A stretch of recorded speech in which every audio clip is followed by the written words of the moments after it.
Before this creepypasta reading begins, I would like to issue a trigger warning for self-harm. Please proceed with caution. Hello, YouTube.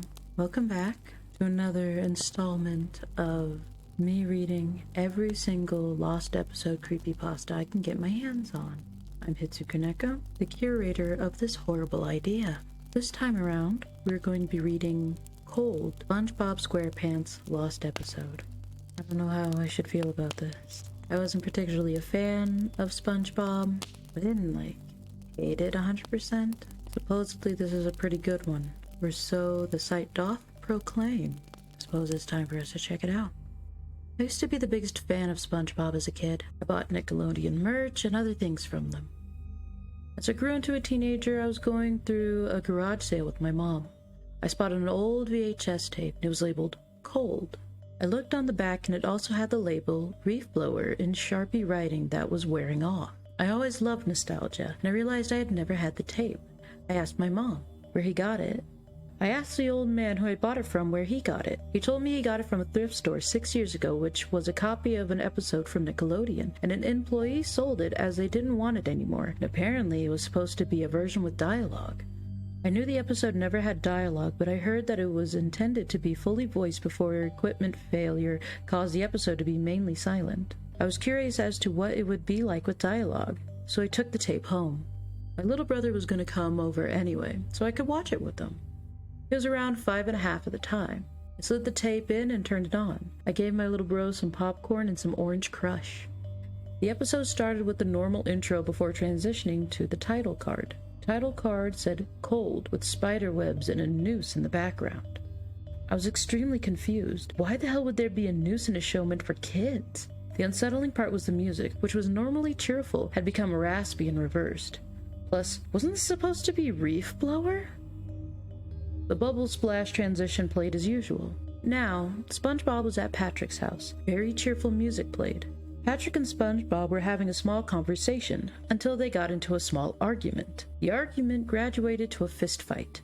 I just thought it was another normal episode but was mistaken for a Reef Blower copy. That was until something shocking happened. SpongeBob said, "Patrick, you're nothing but a little piece of shit, slimy as Gary's ass. Suck a cock."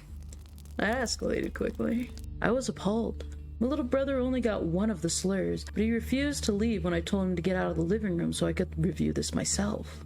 Anyway, Patrick stood in shock. Tears filled his eyes. He frowned and yelled, "Fuck you, you son of a bitch!"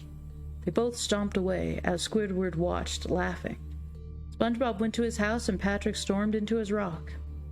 The bubble transition appeared. It showed Patrick sitting in his tub. There was no sound, not even the sound of Patrick's blinking. He sat with what looked like cuts on his wrist and a bloody razor blade beside him, and sitting in a puddle of what looked like piss and some cocaine. You could even see Patrick's private parts. I gasped, and this time I demanded for my brother to leave the room. He left the living room screaming and crying. My mom was outside doing yard work and planting tulips. I continued to watch, and Patrick's eyes were black voids. Tears looked very realistic, and slowly faded into a tint of crimson. They turned to blood. I was horrified. He stormed out of the tub with a shotgun. We went to SpongeBob's house with blood flowing from his eyes. SpongeBob opened the door and screamed. Patrick backed him up towards the wall and had a gun to his head. Patrick let out a demonic growl as his pink finger slowly went onto the trigger. I thought we were friends, but no. Any last words, you degenerate cunt? SpongeBob sat, the realistic tear running down his face, off his nose. He said, "Burn in hell, you malicious monster," as he knew he was gonna die. Patrick said, "Fuck you too." Patrick's body collapsed onto the floor as realistic blood and tissue splattered on the wall and dropped onto the floor. I yelled in shock. Patrick laughed hysterically, but not his normal laugh. It was demonic. The colors inverted and the screen went static, and went for another scene of Squidward with his eyes wide open, body mutilated, and his entrails were 4 feet away from him. Lasted for about 4 seconds before fading to black. Then a static screen which splattered with blood for a second, and it showed 4 seconds of Sandy's tail chopped off, her body hanging from a tree. I started shaking violently. I felt sick to my stomach. I vomited some popcorn in my mouth, but held it back. It showed a full frame of Patrick's face, his eyes voids. with blood and tears streaming from them, with demonic laughing. The image of him staring at the viewer lasted 10 seconds before the screen turned to static, flashing, and then it shows Patrick on a stool with a rope in his hand. It panned for another split second, and then showed Patrick hanging there, his body pale and looking cold. There were kids screaming in the background, which I thought was outside. I grabbed a baseball bat. It went silent, and then the episode ended like a normal episode, the calming credits music. I knew I was not going to sleep that night. I grabbed the VHS tape and had my mom take it back. Angry after reviewing it, she took it to Nickelodeon Studios. She got a phone call 7 hours later. They said they had expected everything about it.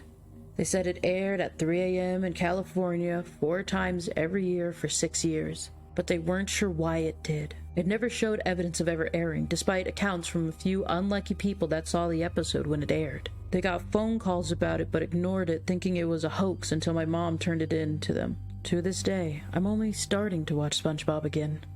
I have occasional nightmares from it. I'm just happy my little brother left, or he would have been scarred for life. No one knows who made it, or what its origin is, but it was still very scary, and I'm glad that my little brother had left before getting traumatized.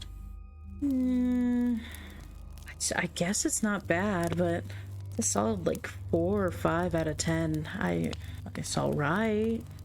It's an alright story. I don't know what to say other than that's just how I feel.